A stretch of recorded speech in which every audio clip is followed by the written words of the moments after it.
देशमा अल्झियो जिन्दगी यो सुखको किनबेचमा जवानी लिलामीको भिसा र टिकेटमा जाँदैछु दुबईतिर काम गर्न भिजिटमा कर्तव्यदेखि टाढा भाग्न नि मिलेन आमा र बाउ छोडी चढियो प्रिलेनमा कसम यो मन रोयो देखेर तिम्रो आँसु सम्झिँदै तिमीलाई सधैँ ड्युटीमा टोलाइ बस्छु दिमागलाई भुलाइरहन सुर्तिर भोला टोक्छु काँधमा बोरा अनि सुतीको झोला बोक्छु घरको त्यो ऋण तिर्ने जुक्ति र सोचाइ बोक्छु खै दुःख कसलाई बोक्नु आफ्नो ख्याल गर तिमी राम्ररी रोपाइ गर्नु म जस्तै कति युवा देशबाट होला टाढा याद आउँदो होला पहाड नदी अनि खोला नाला गरिबीको दलदलमा पर्दैछन् यहाँ सोझा साझा तिर्नै पर्यो नि महिनावारी रासन कोठा भाडा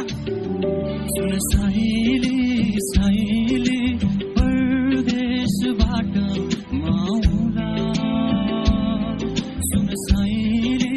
साइली 40 गतेसी रमाउला